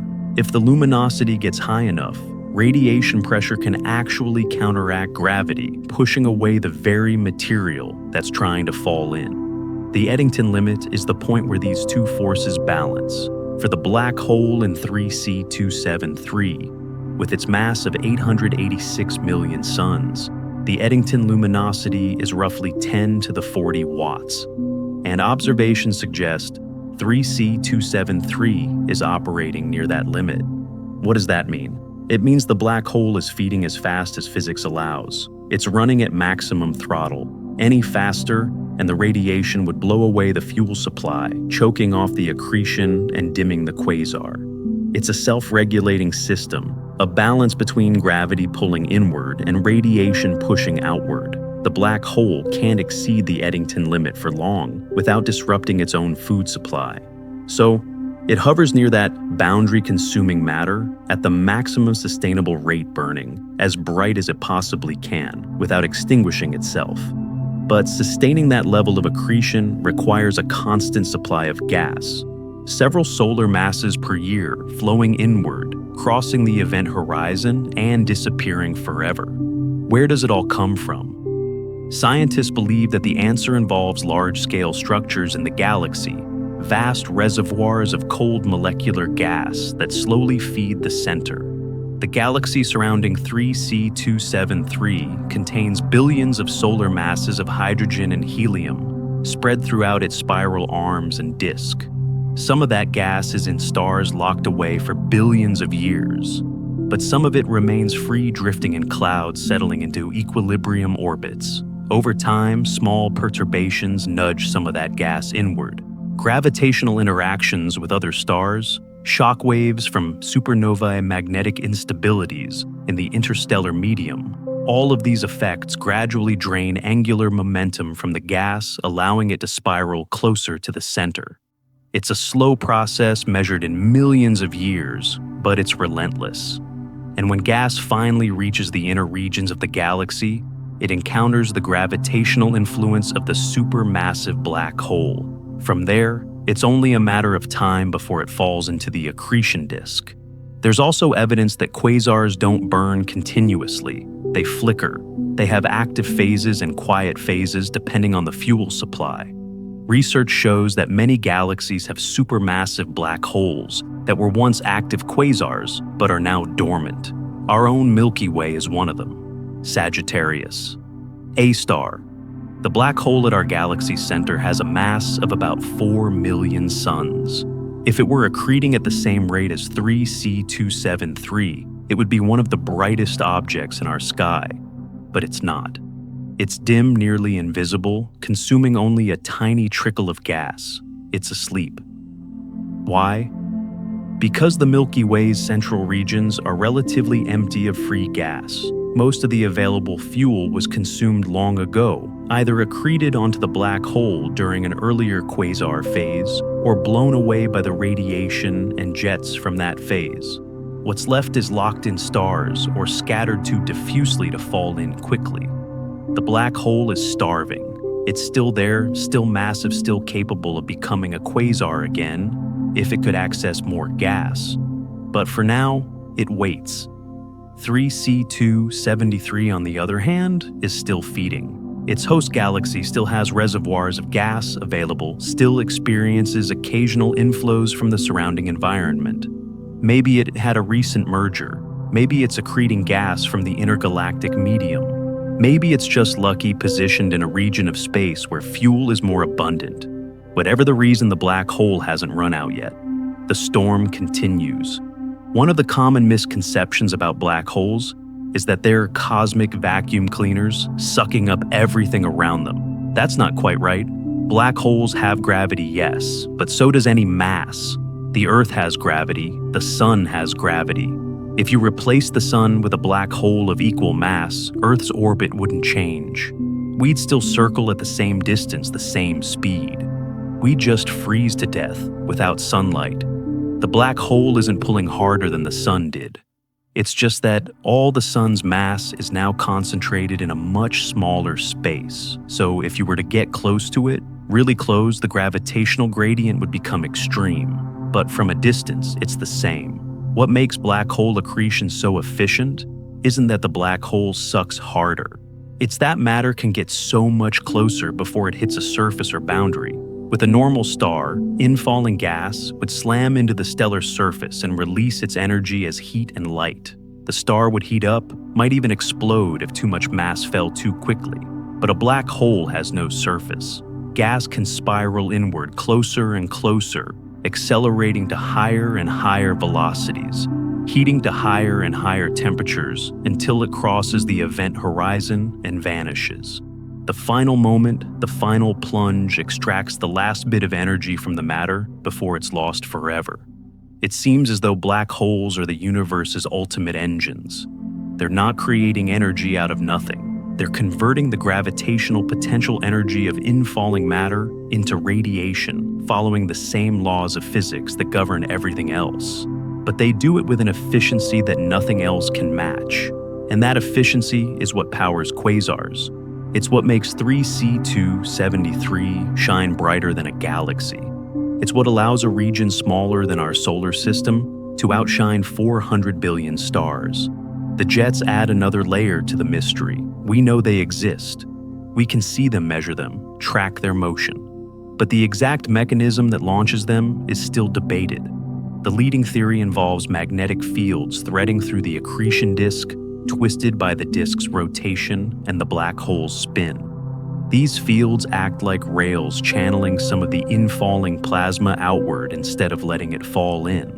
The Blandford-Zanijek process, which we touched on earlier, taps into the rotational energy of the black hole itself, using the twisted magnetic fields to extract spin energy and convert it into outflowing jets. Think of it like a cosmic dynamo. The black hole spins, dragging space-time with it in a phenomenon called frame dragging. Magnetic field lines threading the event horizon get twisted by this rotation, and currents flow along those field lines. Those currents carry energy outward, launching particles at nearly the speed of light. It's a beautiful theory, mathematically elegant, and it explains many of the observed properties of jets. But testing it is difficult. We can't see the event horizon directly. We can't measure the magnetic fields at those scales. We have to infer everything from the light we observe farther out. And yet, the evidence keeps accumulating. Observations of 3C273 and other quasars show exactly the kinds of structures and behaviors we'd expect if the Blandford-Znajek mechanism is real. The jets are narrow, collimated, moving at relativistic speeds. They carry enormous amounts of energy. They respond to changes in the accretion rate, brightening and dimming as the flow of matter varies. All of this matches the predictions. It's not proof exactly, but it's consistent. It's the best explanation we have. Have you ever thought about how much we're still learning about these objects? 3C273 was discovered more than 60 years ago. We've been studying it intensely ever since. And we're still finding new things, still refining our models, still asking questions we don't know how to answer. Why do some black holes produce jets and others don't? What determines the efficiency of energy conversion in the accretion disk?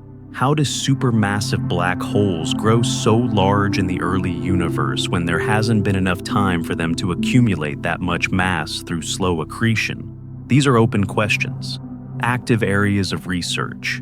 The story of 3C273 isn't finished. It's ongoing, evolving, growing richer with every new observation. And that's the beauty of science. We don't have all the answers. We probably never will. But every answer we find leads to deeper questions, to new mysteries, to a more nuanced understanding of how the universe works. The power source of 3C273. The engine driving its brilliance is gravity. Simple gravity, the same force that holds us to the Earth, that keeps the moon in orbit, that makes apples fall from trees. But pushed to its absolute limit, gravity becomes something transcendent. It warps space. It slows time. It converts matter into light with an efficiency that makes nuclear reactions look wasteful. And in doing so, it creates the brightest sustained sources of energy in the universe. But this power doesn't just light up the cosmos, it shapes it. The energy pouring from 3C273, the radiation and jets and winds, all of it affects the surrounding galaxy. It heats gas, prevents star formation, drives galactic evolution. The black hole at the center isn't just a passenger. It's a sculptor, carving the structure of its host galaxy through the sheer force of its appetite. And understanding that relationship, that cosmic dance between black hole and galaxy, reveals something profound about how the universe came to be the way it is. When we look at 3C273, we're not just seeing a distant object. We're looking backward through time, watching the universe as it was when it was younger, wilder, still finding its shape. The light arriving at our telescopes left that quasar 2.4 billion years ago, when the cosmos was only about 85% of its current age. That might sound like a small difference, but in cosmic terms, it's significant. The universe then was a different place. 2.4 billion years ago, galaxies were closer together. The universe was smaller, denser, more compact. The expansion we measure today had done less of its work. Space hadn't stretched as much. And because galaxies were closer, interactions were more common. Collisions, mergers, tidal encounters, all the violent events that stir up gas and trigger star formation and feed supermassive black holes happened more frequently. It was a time of construction of growth when the large-scale structures we see today were still assembling themselves. Scientists suggest that this era, roughly 2 to 3 billion years after the Big Bang and extending to about 7 or 8 billion years after, was the peak of quasar activity in the universe. Research shows that quasar populations were at their highest during this period. More quasars were active then than at any other time in cosmic history. The sky, if you could somehow observe it from that epoch, would have been dotted with these blazing beacons, supermassive black holes, gorging themselves on abundant gas, shining brighter than the galaxies that hosted them. Why was this the quasar era? Because conditions were ideal. Supermassive black holes had already grown large enough to power intense accretion, having spent the universe's first few billion years accumulating mass. But there was still plenty of gas available. galaxies were still forming stars at high rates, meaning molecular clouds were abundant. Galaxy mergers were common, funneling gas toward galactic centers. The fuel supply was rich, and the engines were ready to burn it. 3C273 gives us a direct view into that epoch. When the light we're seeing left the quasar, it was likely near the peak of its activity, feeding voraciously blazing at, or near the Eddington limit. The host galaxy was younger, its stars bluer, its spiral arms perhaps more defined or perhaps more disrupted, depending on whether it had recently merged with a neighbor. We can't see those details directly. The galaxy is too faint, too far away, overwhelmed by the glare of the quasar itself. But we know it was there surrounding the central black hole, a cosmic ecosystem shaped by the monster at its heart. Think about what else was happening in the universe at that time. The Milky Way, our home galaxy, was also active, not as dramatic as 3C273 perhaps, but still forming stars, still accumulating mass, still evolving. The Andromeda Galaxy, our nearest large neighbor, was on a slow collision course with us, though the impact was still billions of years away. Across the cosmos, galaxy clusters were growing dark matter, halos were pulling in baryonic matter, and the cosmic web, that vast network of filaments and voids, was becoming more pronounced. And at the centers of many galaxies, supermassive black holes were feeding. The universe was loud, energetic, full of quasars like 3C273. If you could tune a radio telescope to scan the sky, as it was then, you'd hear a chorus of signals, each one marking an active galactic nucleus, a feeding black hole, a storm in progress. Today that chorus has quieted. Most of those quasars have faded. The black holes are still there, but dormant, their fuel supplies exhausted. The universe has aged, settled, become a calmer place. Studying 3C273 lets us test our theories about cosmic evolution. We can measure its properties, its luminosity, its mass, its jet power, and compare them to predictions from models of galaxy formation and black hole growth. We can ask questions. How did a black hole this massive form so early in the universe's history? How much gas did it consume to reach 886 million solar masses? How many generations of stars lived and died to provide that raw material? Research shows that forming supermassive black holes in the early universe is actually a puzzle. If you start with a small seed black hole, maybe 10 or 100 times the mass of the sun, and let it grow by accreting gas, it takes time. Even if the black hole is accreting at the maximum rate allowed by the Eddington limit, it can only double its mass every few tens of millions of years. To grow from a stellar mass black hole to a supermassive one with hundreds of millions of solar masses takes billions of years. But we observe quasars like 3C273 shining when the universe was less than 2 billion years old. The math doesn't quite add up. One solution is that the seed black holes were larger to begin with. Maybe they didn't form from individual stars, but from the direct collapse of massive gas clouds in the very early universe. These primordial black holes could have started with thousands or even millions of solar masses, giving them a head start on growth. Another possibility is that the Eddington limit isn't always a hard barrier. Under certain conditions, with specific geometries or magnetic field configurations, black holes might be able to accrete faster than the limit would normally allow, at least temporarily. Both ideas are being actively researched. What we see in 3C273 is the result of all that growth. A black hole that started as something small, perhaps stellar mass, perhaps larger, and spent billions of years feeding, merging with other black holes when galaxies collided, accreting gas from its surroundings, growing steadily until it reached the massive scale we observe. And at the moment, captured in the light, we're seeing it was still feeding, still growing, still in its prime. But there's more to the story than just black hole growth. The energy pumped out by quasars like 3C273 affects the entire galaxy. It heats the surrounding gas, making it harder for that gas to cool down and collapse into new stars. It drives winds that blow gas out of the galaxy, entirely removing the raw material for future star formation. This is called feedback, and it's one of the key processes that regulate galaxy evolution. Without feedback from supermassive black holes, galaxies would be very different. Stars would keep forming unchecked, consuming all available gas until none was left. Galaxies would be denser, more massive, bluer. But that's not what we observe. Real galaxies have a complex relationship with their central black holes.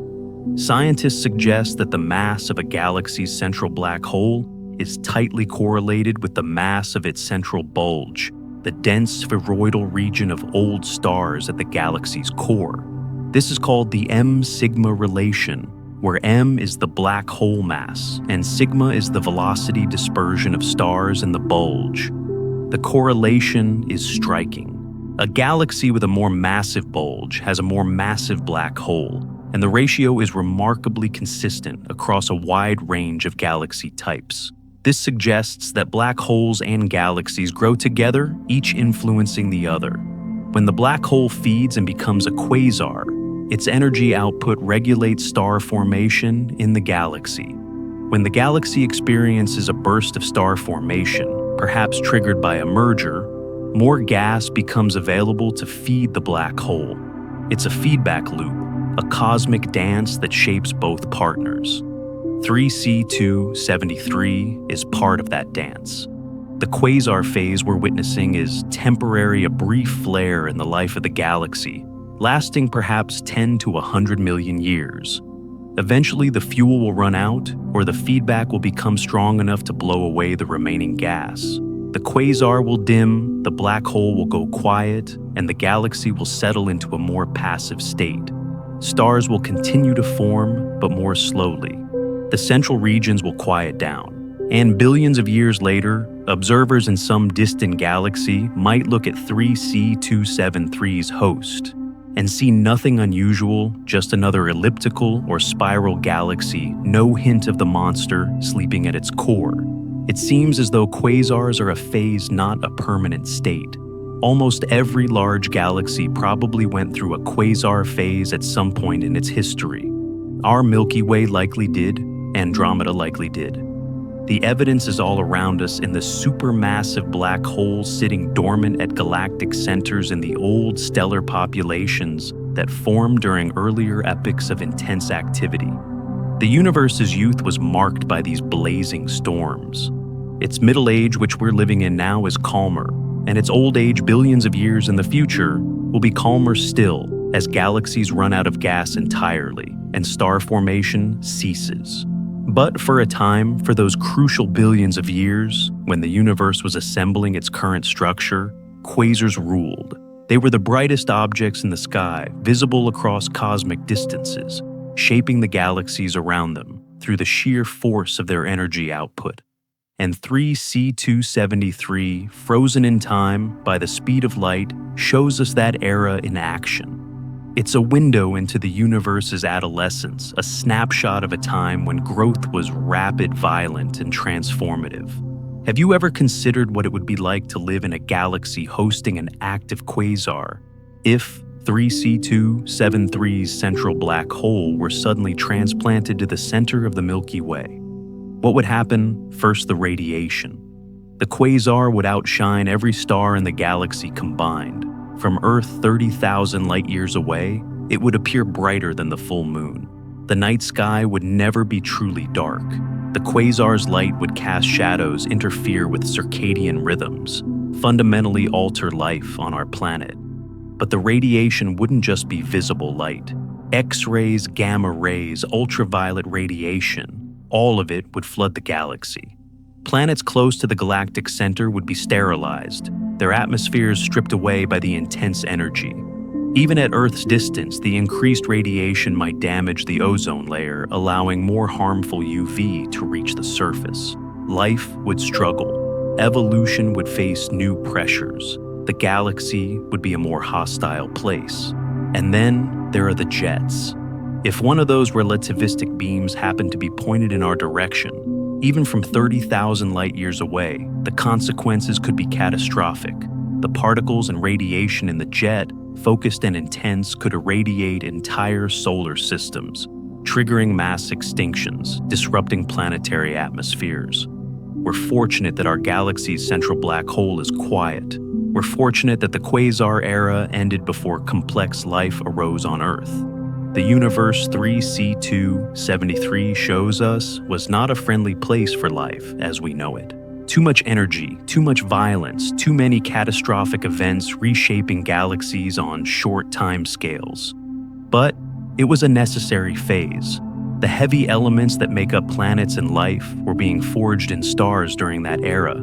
The galaxies that would eventually host habitable worlds were being assembled. The structures we see today, the clusters and filaments and voids, were taking shape. It was a time of creation, even if creation looked like chaos. And from that chaos order emerged. Star formation rates peaked and then declined. Quasars faded as their fuel supplies dwindled. Galaxies settled into stable configurations, their central black holes quiet, their spiral arms spinning gently, their star formation proceeding at a sustainable pace. The universe transitioned from adolescence to adulthood.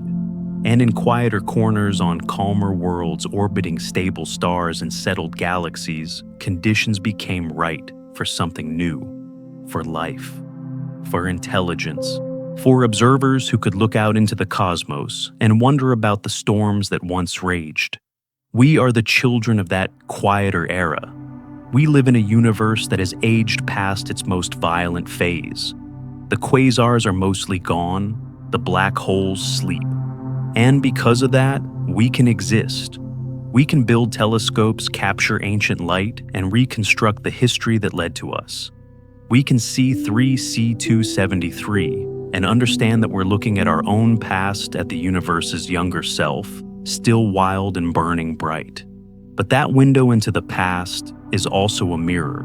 Every question we ask about 3C273, about quasars, about the early universe, is also a question about ourselves.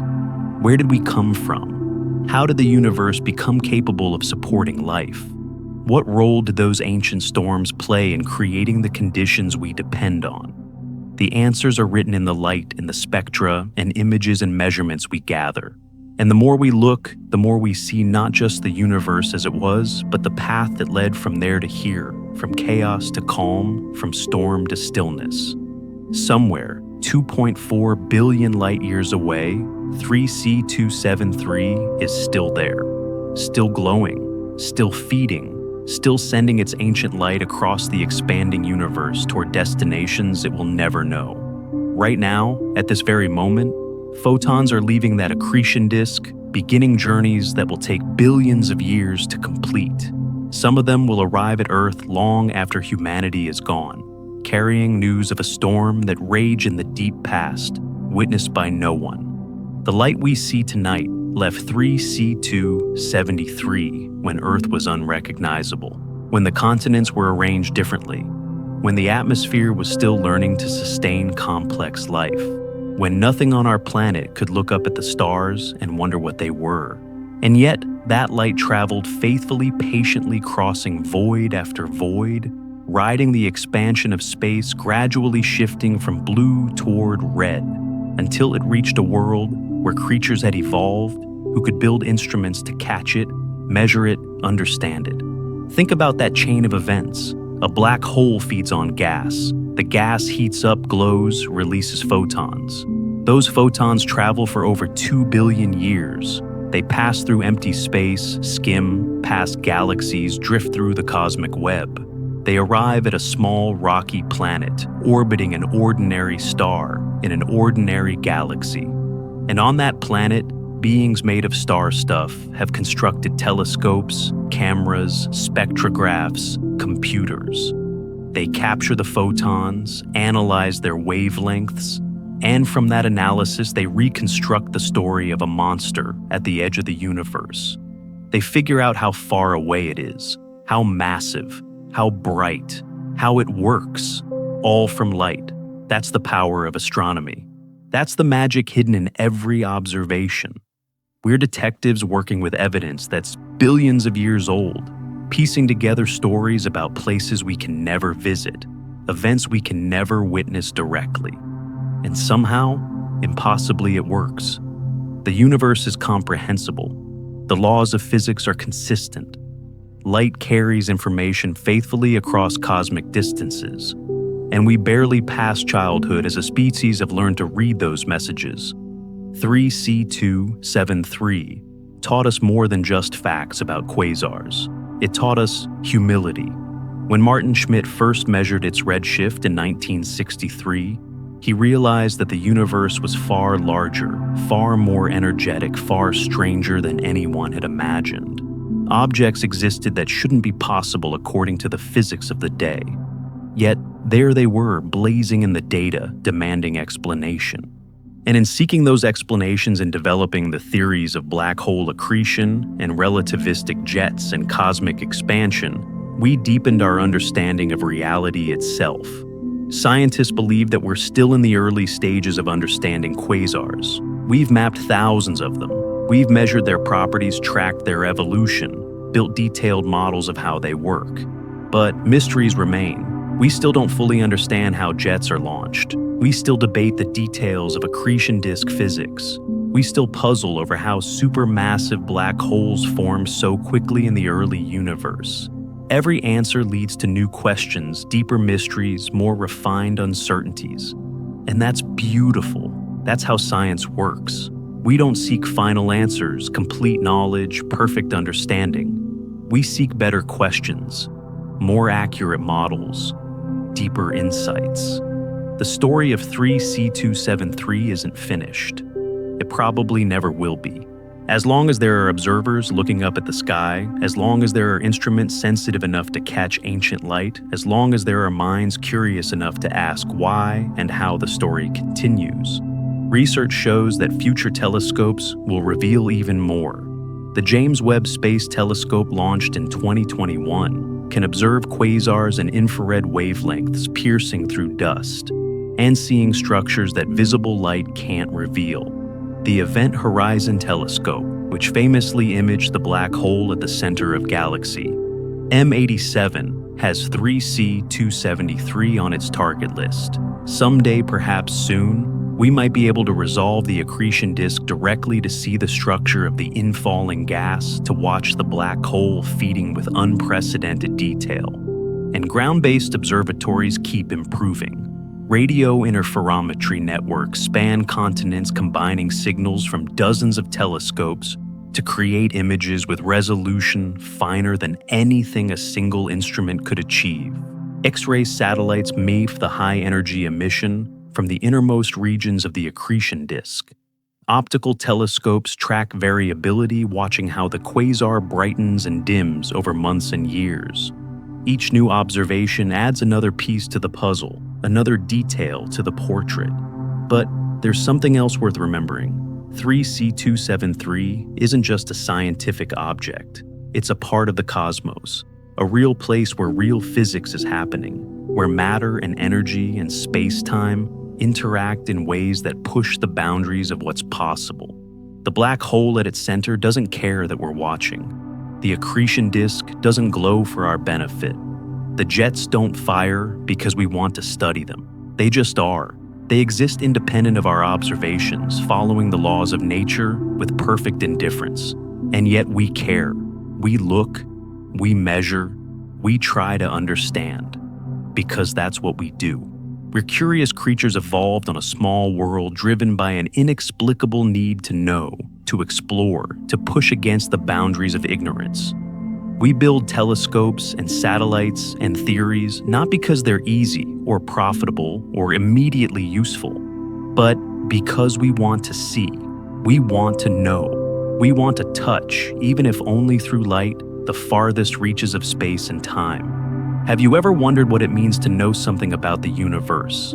To hold in your mind the knowledge that a black hole exists, 886 million times more massive than the sun, feeding on gas, and glowing brighter than a galaxy located 2.4 billion light-years away in the constellation Virgo. That knowledge is a kind of connection, a thread linking you to that distant storm. You've never been there. You never will. But you know it exists. You understand, at least in part, how it works. And that understanding changes you, even if only slightly. It changes how you see the night sky. That faint point of light in Virgo, invisible without a telescope, carries meaning now. It's not just a star. It's a beacon from the universe's youth, a messenger from a time when galaxies were younger and the cosmos was wilder. It's a reminder that the universe is vast and ancient and full of wonders we're only beginning to comprehend. The story of 3C273 is also the story of human curiosity, from ancient astronomers who mapped the stars with naked eyes to medieval scholars who preserved and transmitted knowledge through dark ages to Renaissance scientists who challenged old assumptions and built new instruments to modern researchers who split light into spectra and built radio telescopes and launched satellites into orbit. Each generation added to the understanding, passed the torch forward, enabled the next step. Martin Schmidt didn't discover 3C273 in isolation. He stood on the shoulders of everyone who came before, the engineers who built the Palomar telescope, the astronomers who cataloged radio sources, the physicists who developed the theory of cosmological redshift, the mathematicians who worked out the equations of general relativity. All of them contributed. All of them made the discovery possible. And everyone who studies quasars today stands on Schmidt's shoulders, building on what he learned, asking new questions his generation couldn't answer. It seems as though knowledge is cumulative, collaborative, transgenerational. No single person understands everything. But together, collectively, we understand quite a lot. And we're still learning, still observing, still asking. The storm at the edge of the universe still has secrets to share. We just need to keep listening. So, what have we learned on this quiet journey? We've learned that 3C273 is a quasar, a supermassive black hole feeding on gas and shining with the light of 4 trillion suns. We've learned that it's 2.4 billion light years away, that its light has been traveling toward us for longer than complex life has existed on Earth. We've learned about accretion disks and relativistic jets, about redshift and cosmic expansion, about the universe's history and how quasars shape the galaxies we see today. But more than facts, we've touched something deeper. We've glimpsed the scale of the cosmos, the age of time, the power of gravity, the elegance of physics. We've seen how light carries information across billions of years, how curiosity drives discovery, how understanding grows from observation and theory and collaboration. We've connected, however tenuously, with a storm raging at the edge of everything, a place we can never visit but can still comprehend. And the storm continues. Right now, as you rest, as you drift towards sleep, photons are leaving 3C273. They're beginning their long journey across space and time. Some of them will reach Earth billions of years from now, when our sun is a red giant, when the oceans have boiled away, when the continents have been reconfigured by plate tectonics beyond recognition. And some telescope, some instrument, built by some descendant species or alien observer, will catch those photons and continue the work we started. Continue the observation, continue the story. The universe is patient. It doesn't hurry. Events unfold on timescales that dwarf human lifetimes, human civilizations, human existence. Stars burn for billions of years. Galaxies evolve over cosmic ages. Light crosses voids that make our solar system look like a speck of dust. And through it all, the universe remains comprehensible, knowable, waiting for anyone patient enough to look and listen and learn. We've drifted together through the story of 3C273, from its discovery in 1963 to the physics powering its brilliance, from the journey of its ancient light to the era it reveals about cosmic history. We've explored black holes and accretion and jets and redshift, all through the lens of this one remarkable object, this storm at the edge of the universe. And in doing so, we've glimpsed something of the cosmos itself, the vast stage on which all stories unfold. Thank you for drifting with me through this quiet exploration of the universe. Thank you for your curiosity. your patience, your willingness to rest in wonder. The night sky is full of stories, like this one ancient light, carrying news from the deep past, waiting for anyone willing to look up and ask why. There will be more stories, more journeys through space and time, more chances to drift among the stars and learn their secrets. Until then, rest easy knowing that somewhere far beyond the reach of any journey we could take, storms still rage in the darkness, black holes still feed, light still travels, and the universe patient and eternal still shines. Sleep well, dream gently, and when you look up at the night sky, remember that you're seeing light from stars and galaxies scattered across time, each one a story waiting to be told, each one a window into the vast and beautiful cosmos we call home. Good night.